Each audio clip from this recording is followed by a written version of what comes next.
Assalamualaikum warahmatullahi wabarakatuh. Saya Eviliana. Di sini saya akan menjelaskan mengenai pengertian respirasi. Respirasi berasal dari kata Latin respirare yang secara harfiah berarti bernapas. Semua sel yang aktif terus-menerus melakukan respirasi. Respirasi bukan hanya sekedar pertukaran gas, tapi merupakan oksidasi reduksi, yaitu senyawa substrat respirasi.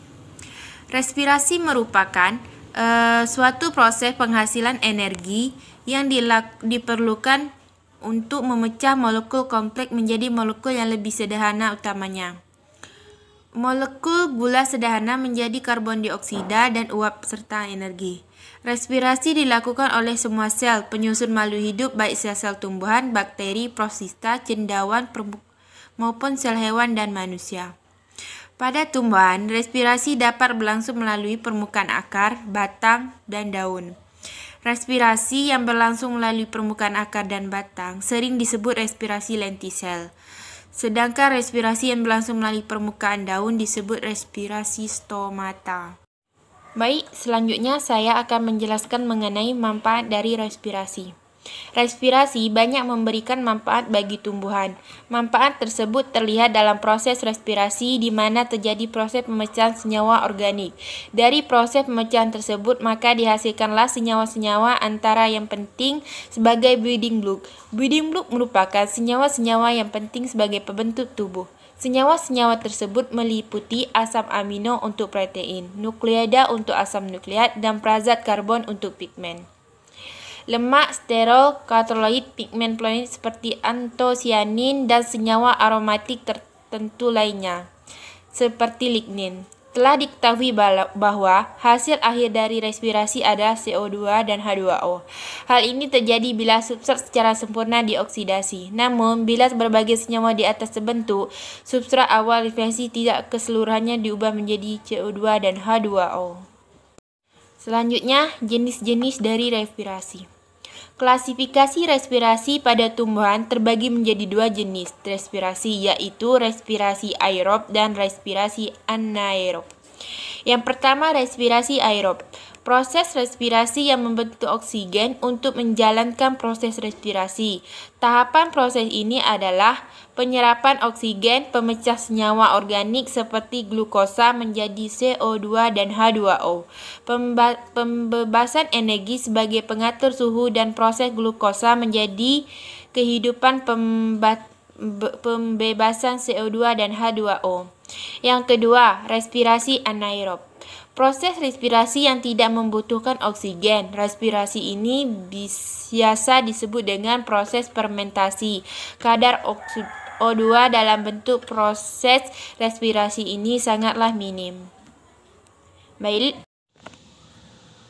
selanjutnya faktor-faktor yang mempengaruhi respirasi. Yang pertama, ketersediaan substrat. Tersedianya substrat pada tanaman merupakan hal yang penting dalam melakukan respirasi. Tumbuhan dengan kandungan substrat yang rendah akan melakukan respirasi dengan laju yang rendah pula. Demikian sebaliknya, bila substrat yang tersedia cukup banyak, maka laju respirasi akan meningkat. Yang kedua, ketersediaan oksigen. Ketersediaan oksigen akan mempengaruhi laju respirasi, namun besarnya pengaruh tersebut berbeda bagi masing-masing spesies dan bahkan berbeda antara organ pada tumbuhan yang sama. Selanjutnya, suhu. Faktor pengaruh suhu bagi laju respirasi tumbuhan sangat terkait dengan faktor Q10. Dengan umumnya, laju reaksi respirasi akan meningkat untuk setiap kenaikan suhu sebesar 100 derajat Celcius. Namun, hal ini tergantung pada masing-masing spesies, tipe, dan umur tumbuhan. Masing-masing spesies tumbuhan memiliki perbedaan metabolisme. Dengan demikian, kebutuhan tumbuhan untuk berespirasi akan berbeda pada masing-masing spesies. Tumbuhan muda menunjukkan laju respirasi yang lebih tinggi dibandingkan tumbuhan yang tua. Demikian pula organ tumbuhan yang sedang dalam masa pertumbuhan. Yang selanjutnya, kadar CO2 dalam udara. Kurangnya O2 atau lebihnya CO2 tampak pada kegiatan respirasi biji-bijian, akar maupun batang yang terpendam dalam tanah. Jika kadar CO2 naik sampai 10% dan kadar O2 turun sampai 0%, maka respirasi akan terhenti. Persediaan air. Jika kadar air sedikit, maka respirasi kecil. Jika biji direndam air, maka respirasi menjadi lebih giat. Pada daun yang layu, maka respirasi lebih giat pula. Cahaya fotosintesis substrat respirasi. Cahaya menambah panas, menambah kegiatan respirasi. Baik, di sini saya akan menjelaskan mengenai tahapan proses respirasi. Respirasi aerob. Respirasi aerob merupakan proses pembakaran zat yang melibatkan oksigen dari pernapasan. Oksigen akan digunakan sebagai penerima elektron terakhir di dalam pembentukan ATP. Respirasi pada tingkat organisme berupa pertukaran oksigen dengan karbon dioksida di dalam alveolus paru-paru. Sedangkan respirasi pada tingkat karbon dioksida terjadi di dalam mitokondria. Berikut ini tahap-tahap respirasi aerob. Yang pertama, glikolisis. Glikolisis terjadi di dalam sitoplasma sel.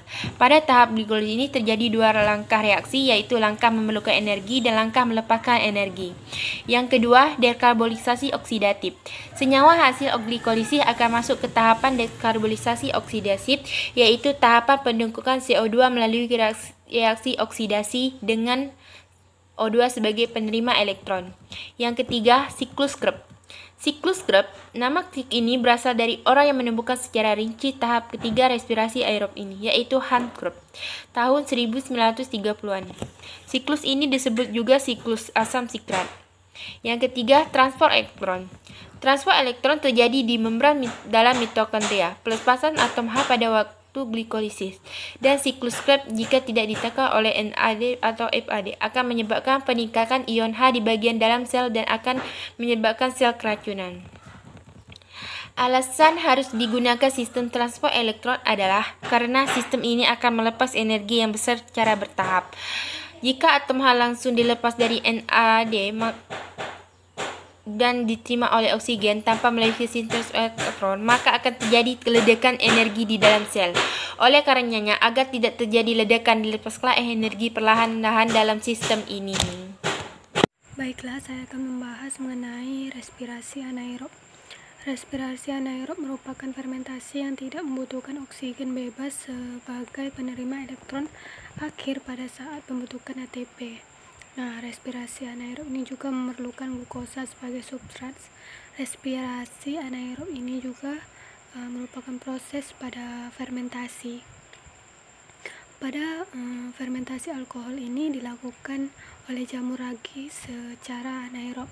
Nah, sebagai substratnya, fermentasi ini merupakan asam pirufat, dan molekul asam pirufat ini difermentasi menjadi asetaldehid. NADH ini memberikan elektron dan hidrogen kepada asetaldehid sehingga terbentuk produk akhir alkohol, yaitu etanol. Nah, pada fermentasi ini dihasilkan 2 ATP. Nah, pada fermentasi asam laktat terjadi pada otot manusia saat melakukan kerja keras dan persediaan oksigen kurang mencukupi, dan jadi pada fermentasi asam laktat ini molekul asam piruvatnya hasil pada glikolisis ini menerima elektron dan hidrogen dari NADH, dan pada transfer elektron dan hidrogen menghasilkan NAD+ kembal, dan pada saat yang sama asam pirufat diubah menjadi asam laktat menjadi 2 ATP, dan untuk kerja otot terus-menerus akan menimbulkan asam laktat dalam jumlah besar, sehingga penimbunan asam laktat ini pada otot menyebabkan elastisitas otot menjadi berkurang dan menimbulkan gejala kram serta kelelahan.